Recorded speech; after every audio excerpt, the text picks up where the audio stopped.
Welcome to JasonWhiskyWise. My name is Jason. Welcome to this whiskey review where today, here on the channel, we're going to be reviewing another whiskey from the Lakes Distillery, and we're going to be coming to our conclusion on the Lakes Distillery, and we're going to be reviewing the Lakes, the one Moscatel wine cask finish. So this is one that I was kindly sent by the Lakes Distillery, I think it was a few months ago, 2 months ago, so not too far off on this one, and it is a 2021 release, part of their one series. Now, if you have missed any of my other reviews on the Lakes Distillery or you're new to the channel, I'll leave a link to the playlist in the top corner. Feel free to check it out so that way you can know exactly something about the other Lakes whiskies which I've covered here on the channel. But without further ado, let's take a nose into this whiskey. This one is a new one for the Lakes Distillery, and the one series, if you haven't heard about it before, it's where the Lakes Whiskymaker Double Gandhi goes and actually uses the Lake single malt, and he blends it together with single malt and also grain whiskies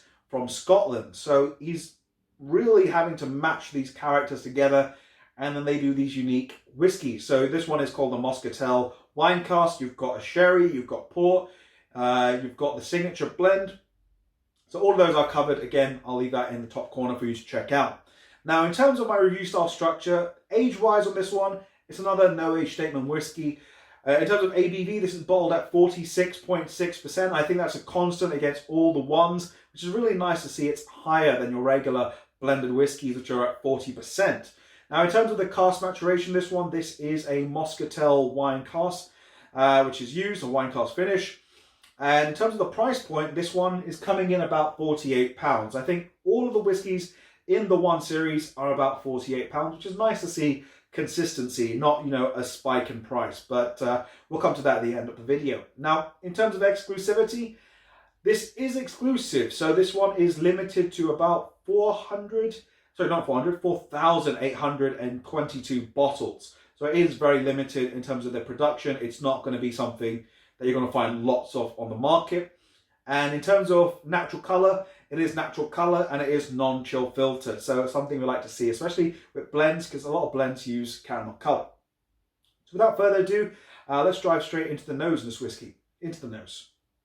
So to begin things on the nose for this whiskey, in terms of overall whiskies, I think I forgot to mention, but whiskies that we use from Scotland are from Islay, Highlands and Speyside. Again, married together and blended together with the Lakes single malt. But first things up on the nose, you're getting quite a rich vanilla character. Again, this reminds me of a vanilla New York style cheesecake. I really got a craving at the minute for dessert, so guilty. But yeah, this is reminding me of that on the nose. And following up from this, then you're getting a bit of these, it reminds me of red wine gum sweets, raspberry, but raspberry syrup, red plums, and even a hint of smoke on the end of this one. To me, it actually reminds me of smoked apples, or baked apples. If you take apples, you put them on the barbecue in foil. When you open them up, they've got a little bit of a smoky character, but then they're soft and they're cooked through and through. There is a bit of even honeyed ginger on this one, so again, that little bit of a heat to the nose. But overall on this one, again, there's another dessert for me. It's like an apple crumble with a little bit of a citrusy zing on the end. Very nice, mellow nose. Very approachable. So let's see what we have in store on the palate. Slunge it. Ooh. Wow, that's changed. So, first things up on the actual palate for this whiskey. It is changed quite a bit from when I first tried it.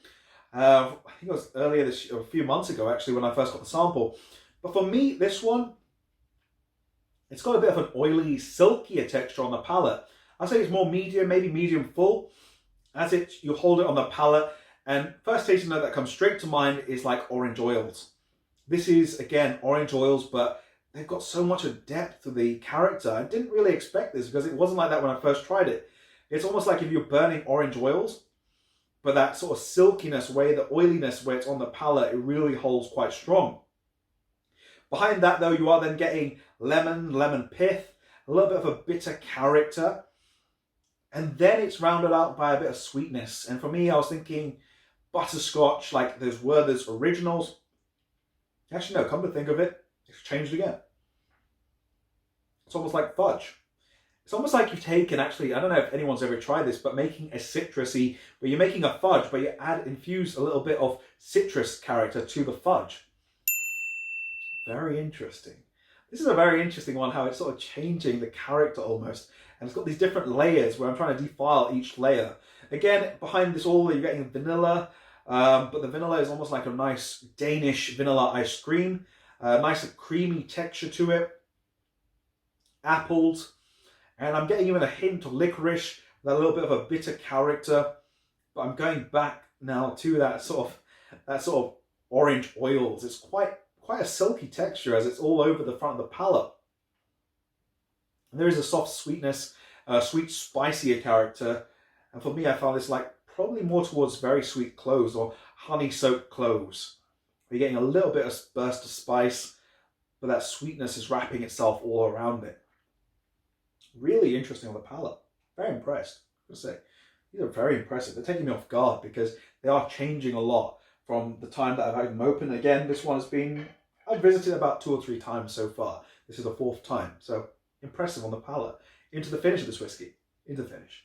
So overall, on the finish of this whiskey, finish-wise for me, I find it rather short medium. I don't feel it lasts very long. The palate was very interesting. However, the finish, it sort of ends rather abruptly. I'm getting a combination of that citrus and spice. To me, it's almost like a spiced orange. A baked spiced orange. Where you get that burst of citrus, characteristic of a little bit of mouth-warming character spice. But it doesn't hang on, and it just ends rather abruptly, which I feel is a bit, quite sad. It's anticlimactic to this whiskey. However, overall, you were in for a flavour roller coaster on this one, and surprisingly, it's almost like, I don't know, the orange wine cask. I don't know. For me, I'm thinking about a comparative between the two. I want to try this actually with a bit of in a cocktail, because I'm trying to learn about that as well. So I'm trying to develop many different things, but I think this one actually could work quite well as a cocktail. So anyway, to get back to the point on this whiskey, before I ramble on any further, in terms of score on this one, I'm giving this one an 85 out of 100. This one, oops, I'm just going to hold this one. 85 out of 100 for me. This one, the Moscatel wine cask, has a very nice profile. I actually didn't think I would have got so much of citrus, because when I think about Moscatel wine cask whiskies that I've tried, like the Cavalan, that one is really bold, and again, a lot of the sherry character, but this one has got a lot of citrus that comes through, which is really impressive. For me, again, something that I found very interesting.